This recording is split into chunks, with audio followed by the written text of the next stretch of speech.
Ассалаумағалейкум, баршаңызға. Данияр мырза хабарласқан кезде тақырып жаңаша бір ашып көрейікші деген бір ой болды.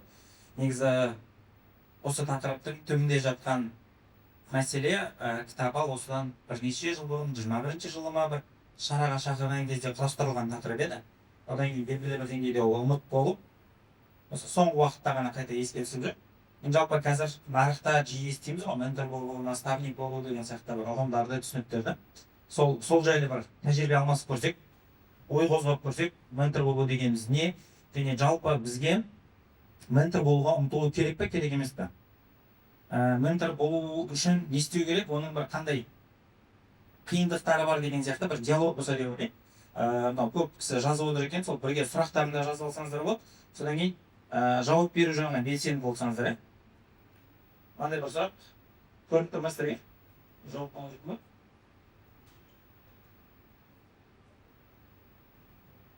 Қалай түсінесіздер мына сөзді? Не айтқысы келіп тұр? Не меңзеп тұр бұл жерде?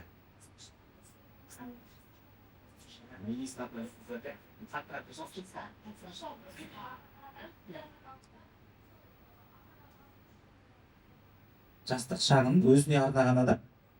Өзіне деген қай жерде тұр?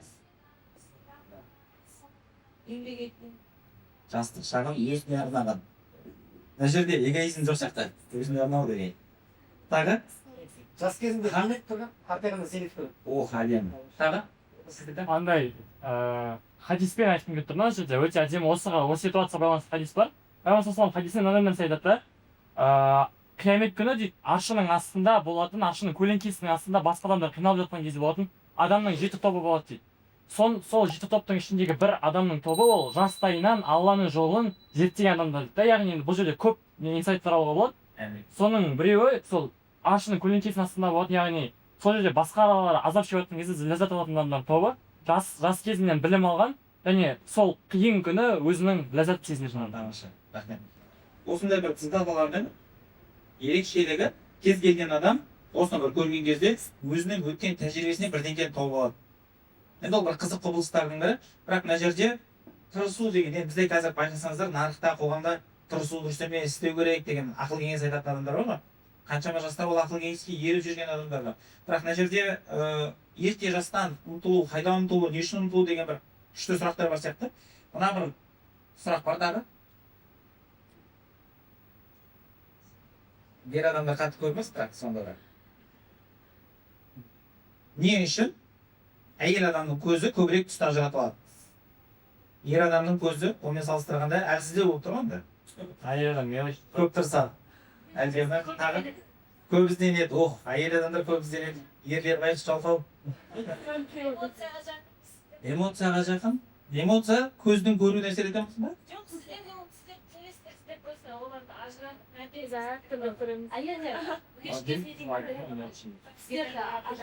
әйел адам бегеш шегесіне деймін. Жалпақ қойымыз. Еркектер істердің. Сезу рецепторлары көп. Сезу рецепторлары көп. Сезіну рецепторлары көп. Екеуі бірдей емес пе сонда? Окей, тағы? Біз жалпылай салады ғой. Біз жалпылай саламыз, аха. Әйел адам просто өте көптеген істер көреді да, и соны ажырату қабілеті уже жүре пайда болады типа. Иә, жүре пайда болған. Ең себебінен жүре пайда болған. Неге әйел адам ажыратылады да, ер адам оны ажыратамайды? Ер адамға, мысалы, әйел адам бәленбай қызылдың тұсында болса, ер адам оның бәрі қызыл ғой бұл. Ол шын мәнісінде ажыратамайды. Ол жаңа үстіртін болғаннан кейін, сізге дейін құрайлы қарағаннан кейін ажыратамайды емес, ол шынымен ажыратамайды. Оның көзі шынымен ол түктерді көрмейді. Енді дауыс бола бөлді ма? Мынандай бір сұрақты ойланып көрсек. Ең қауіпті дүниенің бірі не деп ойлайсыздар? Біз кәдімгі уайымдауымыз керек, қорқу керек затымыз не деп ойлайсыздар? Өзіңді? Өзіңді танымау, Қазір жалпы байқасаңыздар, культ да. Өзіңді тануға, өзіңді жақсы көруге. Біздің әке-шешеміз қалай өмір сүрді екен? Тағы неден қорқуымыз керек? Өзіңді керексіз сезіне. Тағы. Бос уақыт. Тағы. Қандай? Білмейтін ойындама. Менің ойымша, перне тақтадан қорқу керек. Сол үшін осы суреттер, енді не үшін екенін егер ашалсақ, бұйырса бір түсініп қаламыз. Мынандай бір дүниеге тоқталып көрейік, біліктілік. біліктілік дегеніміз біздің қандай да бір саладағы кәсібилігіміз я шеберлігіміз. Бір адамның бірдеңкені жаза алуы ол да белгілі бір деңгейде бір қабілет. Ол қабілеттер жиналған кезде адамда ол біліктілікке айналады. Осы жерде мынандай бір суретке назар аударсаңыздар. Бір 3 кезең бар деп алсақ болатын шығар. 3 түрлі кезең. Бұл бір арнайы бір зерттеу, бұл андай қаржылыққа келтіруге болмайды, аксиома деп қарақамаңыздар. Бұл жай ғана бір кез келген адамның біліктілігі. Әуелде ең бірінші кезеңде ол әуесқой. Яғни оның біліктілігі жоқ. Ол әлі қабілетсіз. Яғни ол істей алмайды. Қандай да бір қабілет алсаңыз, оған тұрмыстық бір тамақ дайындау дейсіз ба, үй жинау дейсіз ба, жоқ сахнада сөйлеу дейсіз ба, конспект жазу дейсіз ба, компьютерде қарамай теру дейсіз ба, маңызды емес. Қай-қайсысын алсаңыз да, ол сол тақырыпта кім? Әуесқой. Одан кейін мынау бар. Әуесқоймен салыстырғанда бұл біраз затты біледі. Біраз істе терлеген, бұл уайымдаған, неше түрлі тренингтарға барған, Данияр мырза айтпақшы, бұл өзін дамытуға тырысқан, сөйткен адам. Бірақ әлі қабілеттері шикі. Яғни біреуді дамытуға, я біреумен бөлісуге әлі келмейді. Анадан көбірек білсе де. Одан кейін мынау бар. Ұстаз. Бұның енді қабілеті шыңдалған.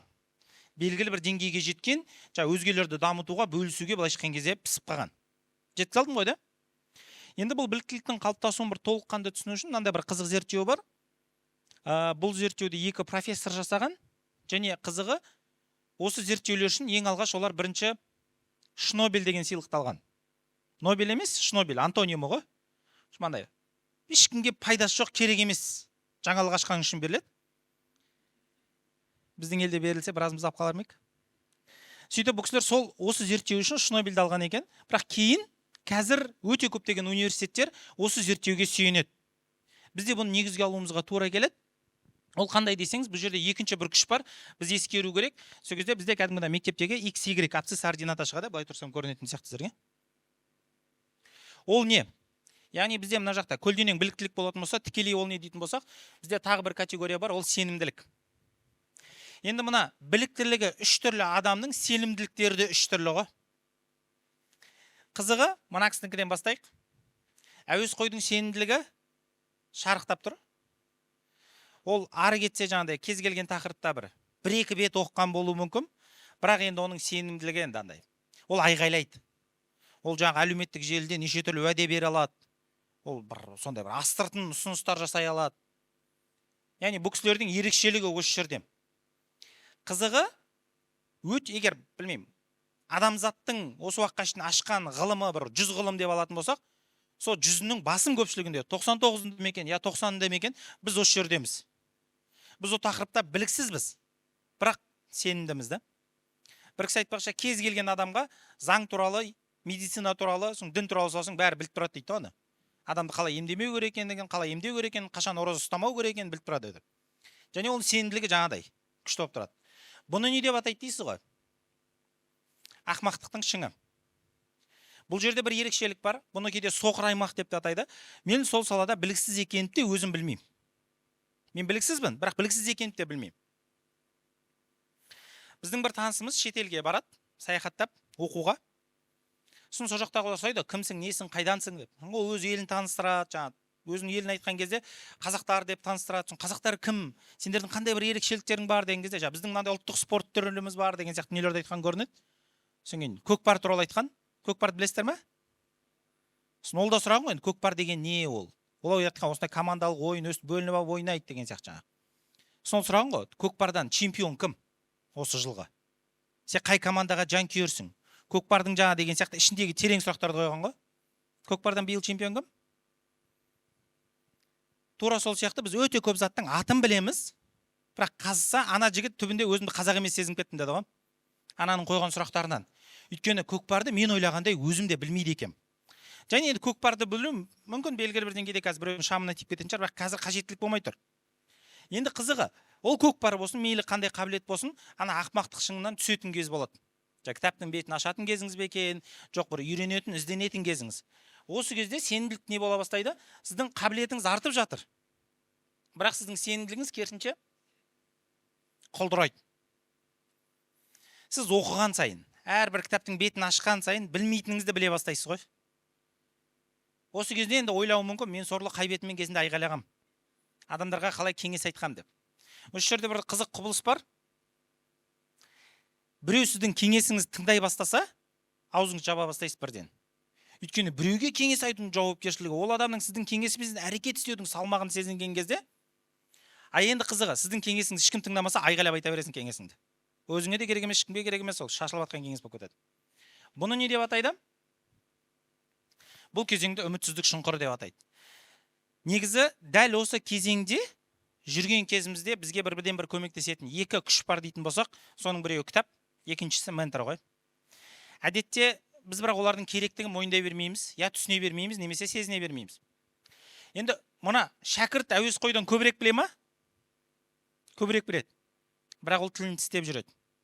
Өйткені ол басына таяқ тиген былай шыққан кезде, ол екінші бірдеңке айтатын болса да, ол ойланып барып айтады. Бірақ оның сенімділігі әбденен құлдырады. Осы жерде тағы бір өте қауіп бар. Көбіміз, егер біздің дамуымызды бір жол деп елестететін болсақ, осы жерде тоқтаймыз ғой. Мысалы, ағылшын тілін үйрену болатын болса, мен осы жерде ағылшын тілін менікі емес деп ойлай бастаймын. Осы жерде менің таңдаған мамандығым менікі емес деп ойлай бастаймын. Басында сенімділігім айғайлап тұрған болса да. Қызығы, мен сол салада білім алуым мені сенімсіздік алып келеді. Мейлі қай сала болсын. Бірақ енді осы жерде адамның ғана сенімділік құлағанмен ғана, сенімділікпен ғана өлшеп, біліктілігін өлшемей, бүгін кешегіден жақсы екендігін ескермей шешім қабылдау, ол енді ақымақтық. Үміті сөне бастайды барған сайын. Енді осы жерде ол үзілмесе, одан ары жалғастырып кетсе, үмітін сөндіріп алмаса, мына бір кезеңге бұйырса жетеді. Енді ұстаздық кезең деп атсақ болады, немесе бағанағы зерттеуде бұны тұрақтылық асуы, платоустойчивости деп атайды. Енді бұл адам сенімділігі қарасаңыз, енді сол тақырыпты біліктілігін шыңдап алған болса да, сенімділігі бұрынғыдай емес. Бұл бірдеңке айтса да асықпай айтады, ойланып айтады. Енді бір кісінің мынандай сөзі бар, Бертран Рассел деген. Бұл қоғамның проблемасы. Білетіндер үндемейді, білмейтіндер айғайлайды дейді. Қазіргі Инстаграмды ашып бассаңыз да, енді білмеймін, кез келген әлеуметтік желіні ашсаңыз да, тура осы құбылысты көруге болады. Яғни немесе андай бір теңеу бар ғой. Бір Саяз өзен сарқырап ағады деген. Терең өзен, оны ағысы жылдам болса да, ол баяу ағады. Яғни біз бұның өзінен өте көп бір сабақтар алсақ болатын шығар. Енді қараңыз, мына жерде бір не айтқым келеді. Егер бір нарықты сондай бір бәсеке ортасы деп санайтын болсақ, сіздің о жерде жаңағы еңбекке таласыңыз бар, ақыға таласыңыз бар болатын болса, әйтеуір бір салада, кемі бір салада сіз мына жерде болу керексіз. Бүкіл ғылымда сіз мына жерде болуыңыз шарт емес. Бүкіл тақырыпты білуіңіз, бүкіл тақырыптан ұстаздың тұрақтылықтың асуына шығуыңыз шарт емес. Ұстаз болуыңыз шарт емес. Бірақ кемі бір сала деп айтылады. Енді бағана айтқандай, сізбен қатар дамып жатқан адамдар бар. Енді осы жерде таза нарық деп ойластыратын болсаңыз, сіз бәсекеге қабілетті болу үшін кемі 3 салада деп айтылады. Енді оны қараңыз, мына жерде тағы бір сұрақ бар. Ал қай салада мен ұстаз болуым керек? Яғни қай салада мен өзімнің шеберлігімді шыңдауым керек? Осы жерде сұрақ туындаған кезде біз бағанағы кейде дұрыс емес критериялармен өлшеп кетеміз. Қазір мысалы нарықта ең көп ақшаны маркетологтар табады, мен маркетологтан шебер болайын деген сияқты. Ол қадем. Бұл жерде мәселе мен қай саладан шебер болуымда ғана емес, сол саланы не үшін таңдағаным да маңызды.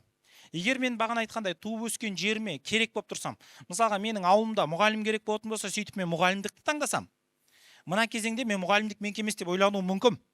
Бекер таңдадым да, өлмейтін мамандық деп өзім өлейін деп жүрмін деп ойлауым мүмкін. Бірақ мына жерге жеткен кезде мен түсіне бастаймын. Менің ісімнің мәні неде болғандығын. Яғни қазір біздің көріп жүрген жайттың бірі, енді жұмыс беруші ретінде деп айтайыншы, жастар біздің алдымызға келген кезде, я ана жақта жүреді, айғайлап. Немесе мына жерде тоқтап қалған. Өкінішке қарай мына жерге жеткендер бізде кім? Өте аз. Түсіндіре алдым ба? Осымен қайтсақ болады.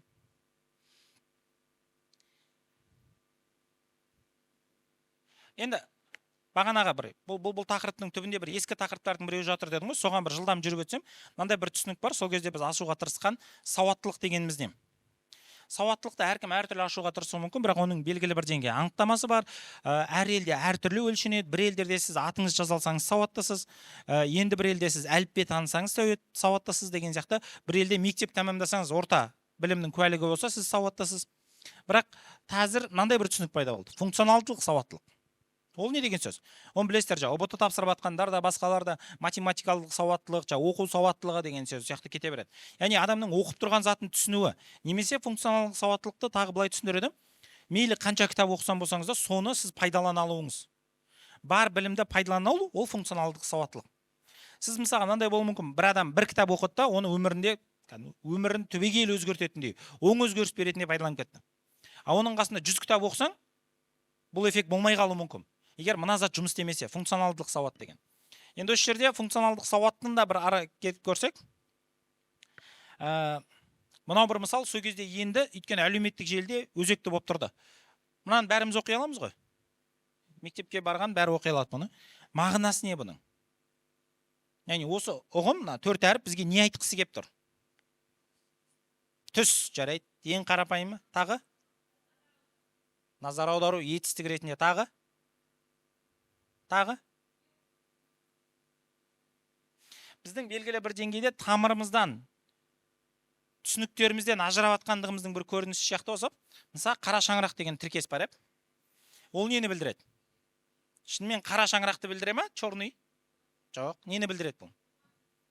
Отбасымызды. Неге қара ол? Қандай? Ата-анаңа қара, тағы. Күшті, тағы жаңа заманауи пайым. Күшті, тағы. Бір мамандар айтады, бұның негізі қара деген мағынасы бірінші деген мағынаны білдіреді дейді. Яғни біз көрдіңіз, қара деген сөз бірінші деген мағынаны бере ма? Біздің түсінігімізде жоқ. Немесе Олжас Сүлейменов өзінің бір еңбектерінде қара теңізді қара деген үлкен деген мағынаны береді дейді. Үлкен теңіз. Сол сияқты қара шаңырақ, үлкен шаңырақ деген сияқты мағына. Біз қазір бұл ұғымдардан ажырап қалдық. Ары қарай жалғастыратын болсақ. Мынандай ұғым бар. Не деген сөз? Қара халық. Қара халық, көрдіңіздер ғой? Біреулер сауатсыз халық деп түсініп қалуы мүмкін. Бұл қара халық деген көпшілік деген мағынаны білдіреді. Мысалы, қазір осы жерде дауыс берсек, 85%-іңіз бір позицияны таңдасаңыздар, қара халық боласыздар. Мынау ше? Қайғы тұту. Мынау ше, мынау бір қызық. Оқи алу, әріп тану, әріп қара ғой енді. Яғни қара деген сөздің өзінің былай контекстпен қарайтын болсақ, мағынасы біз ойлағаннан да терең. Мәселен де сол мағынаны біз қазір түйсіне алмай жатқандығымызда, сезіне алмай жатқанымызда. Сол үшін мүмкін қазір жастар әдебиет оқыған кезде ол жердегі әріптердің жиынтығы оған ешқандай мағына бермейді. Содан одан ләззат алмайды, сезінбейді, содан оқымайды.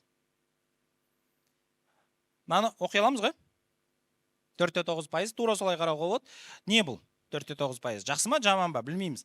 Бірақ мынандай қасына критериялар қосылатын болса. Егер елімізде жұмыссыздық 4-9 болса, жақсы ма, жаман ба? Сату конверсиясы 4-9 болса. Бұны білеміз, Бұған сауат жетіп тұр. Рой 4-9 болса ше. Яғни, кез келген дүниенің айтқыңыз келіп жатқаны сауат тұрғысынан қарағанда тереңдеуге болады. Енді осы жерде мынандай бір затқа тоқталып көргіміз келеді. Осы тақырыптағы мақала жазып жүрген ғалымдар, мамандар мынандай бір анықтамаға ортақ келіскені бар екен. 21 ғасырда сауаттылықты немен өлшейміз? Қазір біз өмір сүріп жатқан заманда сауаттылық дегеніміз не деген кезде, осы жерде бағанағы тақырыппен үйлесетін сияқты, ол кісілер айтады 3 қабілет дейді. Егер сіздің бойыңызда осы 3 қабілет болса ғана, сіз 21 ғасырға сай сауаттысыз. Ол бірінші қабілет қандай? Үйрену қабілеті. Яғни мені біреу үйретіп қана қоймай, маған үйрену қабілетін беріп жүрген болса, кейін мен өз өмірімде маған керек дүниені үйрене алатын болсам, дербестік болса менде, онда менде үйрену қабілеті бар. Бұмен алысып жүрген кезде біз мысалы үйрену қабілетін мектепте я балабақшада болсын, университетте шыңдауға тырысып жатқан кезде, бағанағы ғалымдар одан ары терең дейді, мынаны айтады. Үйрену қабілеті бар, одан кейін ұмыту дейді. Үйренгеніңді. Бұл бізге қиын. Бұл жерде бізде бір ішкі бір қарсылық ояна бастайды. Қалай ұмыту? Осы уақытқа шейін сонда үйренгенді не үшін үйрендім мен? Мектеп тәмамдап университет қабырғасын аттаған кезде университетте ең алғаш естіген сөздеріңіздің бірі не деді? Мектептегінің бәрін ұмытыңдар деді. Университет тәмамдап жұмысқа барған кезде жұмыстағылар сөйлеп айтады. Ертең тұрмысқа шықсаңыз, енеңіз тура соны айтады. Енді ұмытыңдар, қазір қайттан бастайсыңдар деген сияқты. Ұмытып болғаннан кейін не істейміз деген кезде мына бір түсінік пайда болады. Қайта үйрену. Мына бір тұйық шеңбер сияқты болып қалуы мүмкін. үйрену, ұмыту, қайта үйрену, немесе learn, unlearn, relearn деген үш ұғым. Енді осы бір үш кезең, ол қай бір салада болмасын, тамақ пісіруді аласыз ба, я үлкен бір күрделі танымдық операцияны аласыз ба, мақала жазу деген қабілетті аласыз ба, осы үш кезеңнен тұрады ғой. Сіздің шебер болуыңыз, яғни ментор болуыңыз, шеберлігіңіз осы үш кезеңнен тұрылады. Бірінші кезеңде мен үйренем. Үйренген кезде маған жаңа ментор ма, ұстаз ба айтқанын істетеді, мен соның ізімен жүріп отырам. Мына кезеңде, ұмыту кезеңде, менде оған деген қарсылық басталады. Оның айтқан ережелерін саналы түрде, немесе бейсаналы түрде бұза бастаймын. Оның істеме деген істей бастаймын. Енді бізде осы жерде қоғамда бір проблема бар сияқты, көбі мына жерде қалып қояды. Үйрену кезеңінде қалып қояды. Ол андай өмірлік студент та ол. Оған менторның айтқандары бәрі бейне бір білмеймін, хадис сияқты, өзгертуге болмайтын заттар ретінде қарайды. Сөйтіп бізде тұлғалардың сакрализациясы басталады, ұлғытау. Мысалға қазір осы жерде Абай қателескен десек, мен соттап жіберуі мүмкін біраз адам. Өйткені Абай ол қателесе алмайды деп қарайды.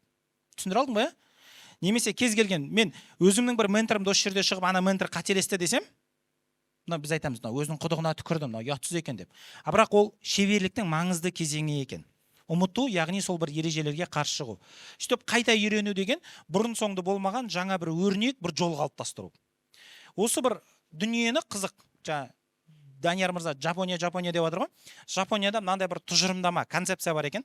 Сонымен қарап көретін болсақ, мынау менти, мынау бүлікші, бунтарь, соңын мынау жаңа ментор. Егер осы призмамен қарайтын болсақ, қандай да бір қабілет алсаңыз, сіз қазір қай кезеңдесіз? Соны анық түсініп, соның бір ара жігін ажырата алу керек екен. Енді осының бағына жапондық түсінікпен қарайтын болсаңыз, оларда мынандай бір түсінік бар. Менти болатын кезіңіз, сіз ереже үйрену кезеңі деп атайды бұны. Сізге ереже береді, осы жерде критикалық ойлау жоқ. Бір түрлі естілсе де. Ән жерде ментор не айтты, соны барамда мен орындаймын, ойланбастан. Қай бір жылдары осы өз-өзіме бір менторлар тағайындадым, ол менторлар мен ментор мекен білмейді бірақ. Сөйтіп солардың айтқандарын істеп жүрмін ғой. Олар енді былайша айтқан кезде не бар соның бәрін айта береді. Менде іштей қарсылық болады жаңағы. Мен өзімше біліп тұрған сияқты боламын ба? Жоқ. Оны ментор ретінде өзіңе бекіттің ба? Болды. Сен оның айтқанын орындайсың. Бұл бір мойынсынуды үйрететін кезең, өте бір қиын кезең. Бірақ үйрену керек. Қарсылықсыз, критикалық ойлаусыз. Одан мына бір кезең, бүлікші кезең деп алатын болсақ, қайтадан басталып кетті. Кешірім сұрайын. Ха деп аталады. Мен маған үйретілген ережелерді не істеймін? Бұза бастаймын. Бұл кішкентай баланың дамуының өзінде қарасаңыз, біздің табиғатымыз осы. Басында саған шайнекті ұстама дейді, сен ұстамайсың, бір күн ұстап көргің келеді жаңағы. Розеткаға қолың тықпа дейді, тықпай жүресің, бір күн тықып көргің келеді деген сияқты. Бүлікші кезеңі, соңында мына үшінші кезеңін ашып салайық. Жалпы осы жапондардың өмір танымында бұл шухари деп аталады екен. Яғни бір үш кезеңді алады. Сөйтіп мысалға сіз қазір бейнелеу өнерінің шебері ма, жоқ, басқа бір жаңа спорт өнерінің шебері ма, маңызды емес. Ол осы үш кезеңнен өтті. Ол осы үш кезеңнен өту арқылы не істеді? Өзінің бір ізін қалыптастырды. Мысалға дейік, Далиді алайық. Біреу біледі, біреу білмейді, бейнелеу өнерінің шебері. Алғаш, Далидің қазіргі суреттерін көретін болсаңыз, ерекшелігімен танылады. Жаңа сюрреализм дейді, өмірде жоқ заттарды сала алғанымен адамдар бұның қиялы қалай жетті деп таңғалады. Бірақ оның шәкірт ретінде алғаш салған суреттерін көретін болсақ, ұстазының салған табиғатын, натюрмортын салған. Ұстазы қалай салды, тура солай айнаға тесіз қайталау керек. Яғни табиғатта көзбен қалай көрдім, соны салып беруім керек.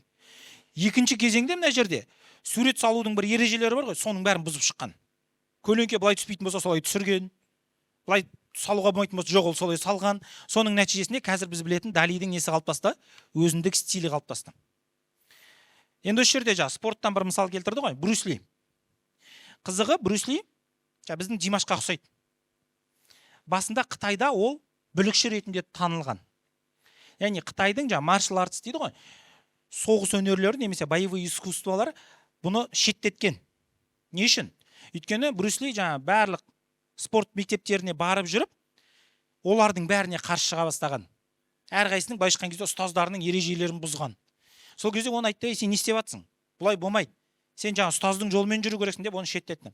Кейін бұл Америкаға барып киноларға түсіріп танылғаннан кейін, Оның қазіргі өнер мектебі, соғыс өнер мектебі ерекше бір мектептердің бірі болып танылады. Енді Америкада мойындалған, Қытайда мойындаған. Бірақ ол сол бір ерекшелікке, бірегейлікке жету үшін мына бір жолды жүріп өтті. Қай бір саланы алсақ, тура осылай мысалдар келтіре беруге болады.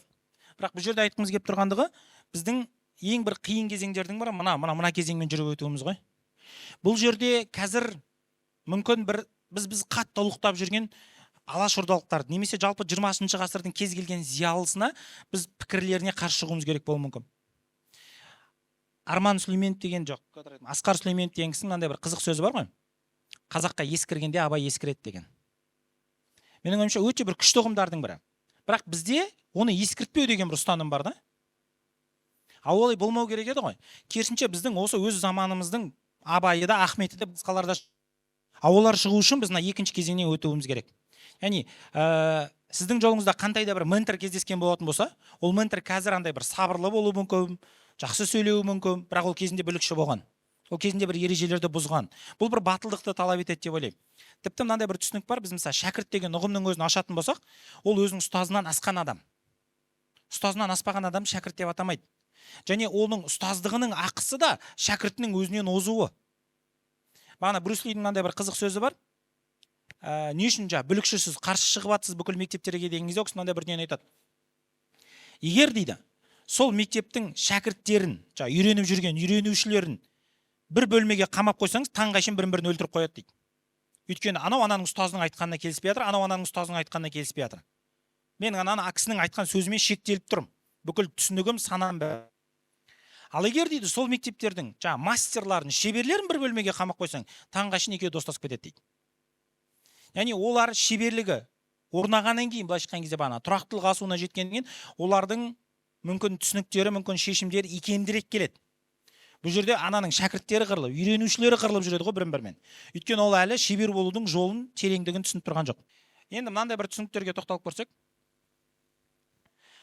жалпы көпшіліктің психологиясы, немесе қазіргі әлеуметтік желінің идеологиясы деп айтсақ болады, біздің миымыз таныс затты жақсы деп ойлайды.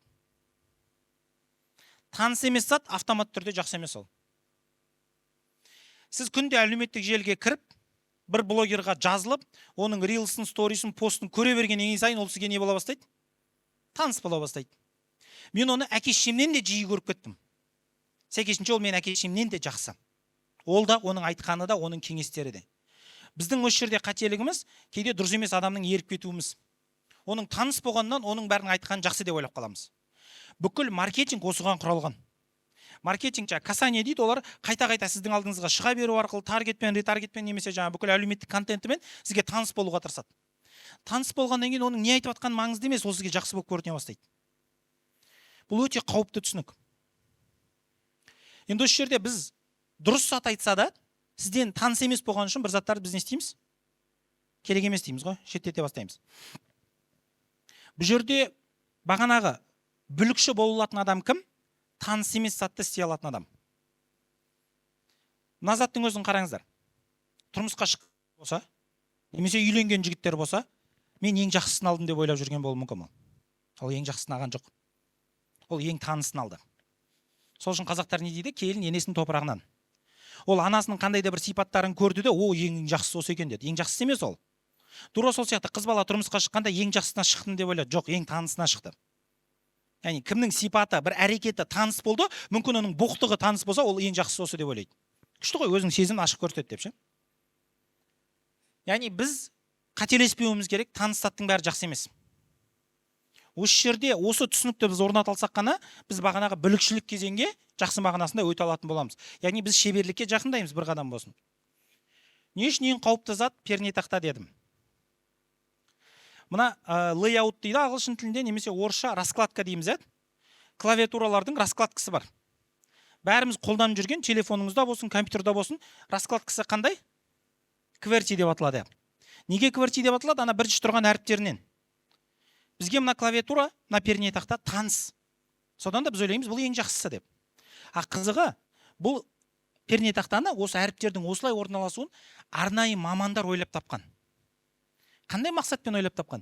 Ең қиын раскладка қандай деп ізденген ғой. қалай әріптерді қойсақ адамдар ең баяу тереді, жай теретін болады деп ізденген де, ойлаңызшы. Мынау сондай раскатка. Неге өйтті олар? Өздерінің мәні болған. Бұрын компьютер не болды? Машинка болды ғой. Машинка жылдам теретін болса, мысалы әріппенмен орналасқан болатын болса, әріптер. Адам жылдам терген кезде, машинканы білетіңіздер, темірмен ұрып жазады. Сол темірлері бірін-бірінің үстіне ұрып сынып қала беретін болған машинка. Сол үшін қалай адамдарға баяу тергіземіз деп осы раскатканы ойлап тапқан. Қазір енді пернетақтаға ауыстық, мынау маңызды емес қой. Бірақ бізге таныс болған үшін бұдан біз бас тартпаймыз болды. Бізге үйреншікті болды. Біз осын жақсы деп ойлап жүрік. Қазір біреу келіп сізге айтса, пернетақтаны ауыстырайық десе, сіз оған қарсы шығасыз. Біздің бойымыздағы бағана бүлікшілік сипаты өліп қалды. Яғни бір пернетақтаның мысалымен біз өмірімізде осы сияқты өте көп таныс заттар бар екенін түсінсек. Мен оған жай ғана үйреніп қалғам. Сол үшін мен оны өзгерткім келмейді. Осылай таныс маған. Осылай жұмыс істеп тұр, осылай үйреніп шықты маған. Жеткізе алдым бойда. Яғни танысса жақсы емес. Және ер адамдар не үшін байқұстардың көзі көрмейді суретті? Түсті. Соған тоқталатын болсақ, ол білмеймін, бір физиологиялық ерекшелік емес.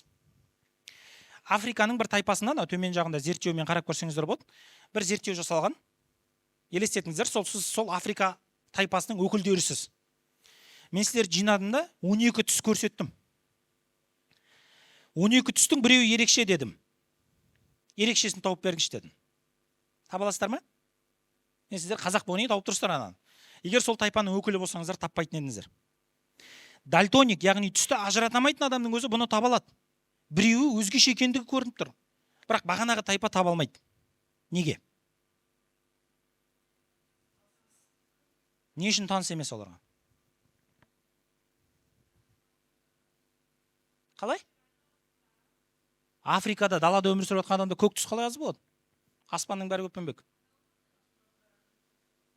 Жоқ. Тілдерінде, сөздік қорында көк деген сөз жоқ. Көк деген сөз жоқ болғаннан кейін көзде көкті көрмейді.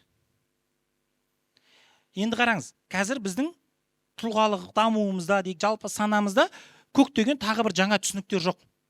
Ол түсінік менің миымда болмайынша мен оны өмірде көрмеймін. Қанша кездестірсем де. Сіздің алдыңыздан қанша білмеймін, бір кітап оқысаңыз да, басқа қылсаңыз да, сіздің миыңызда көк деген түсінік жоқ па? Сіздің көзіңізде ол көкті көрмейді. Мәселе көк туралы болып отқан жоқ бұл жерде. Яғни біз үшін жаңалық болып табылатын әлі сөздік қорымызға да енбеген көп заттар бар. Мысалға біраз адам ментор деген сөзді ұқпаған болуы мүмкін. Бірақ мысалы бүгін ол көк түс ретінде жаңалық болып санасына енген болатын болса, осыдан кейін әр жерден көре бастайды ментор дегенді. Әрбір бұрыштан естіле бастайды ментор деген. Яғни біздің санамызға бірінші тіл ретінде түсінік қалыптасқан кезде ғана біздің көзіміздің өзі соны көре бастайды. Әйел адамның көп көруінің бірден бір себебі бағанағы сөздер көп түстерге қатысты. Олар көп түсінікті кіргізіп тастаған. Ер адамда ол түсінік жоқ болған үшін ғана көрмейді. Көзінің рецепторлары әлсіз емес. Жаратылысында ешқандай айырмашылық жоқ. Бірақ түсінікте ғана, сөздік қорында ғана. Жалпы сөздік қор ол біздің тіліміз, түсінігімізді көрсетеді. Осы жерде мынандай бір түйінмен аяқтағым келеді. Қазақта сөз бар, шәкірт дайын болған кезде ұстаз келеді дейді. Ұстаз біз бұрышта күтіп тұрмайды, қашан дайын болады екен мынау деп. Ұстаз, шәкірт дайын болу деген көк түстің енуі ғой санаға. Мен енген кезде маған кез келген зат ұстаз бола бастайды. Жалпы үйрену деген ұғым жиренумен қатар жүреді. Кейбір жерге барып, мысалға мен мұғалім ретінде бір кісіге барып сабақты қалай беру керек екенін үйренсем, енді бір кісіге барып қалай сабақ бермеу керек екенін үйренем. Енді бір жерге барып баланы қалай тәрбиелеу керек үйренсем, енді бір жерге барып қалай тәрбиелемеу керек үйренем. Яғни тек үлгілі, мінсіз мысалдар ғана тәрбиелемейді адамды. Адам дайын болған кезде оған кез келген құбылыс, табиғат табиғат емес, бәрі оның ұстазы бола бастайды. Сонда ғана біздің бағанағы мүмкін шеберлікке жетуімізде үмітсіздік болмайды. Рахмет.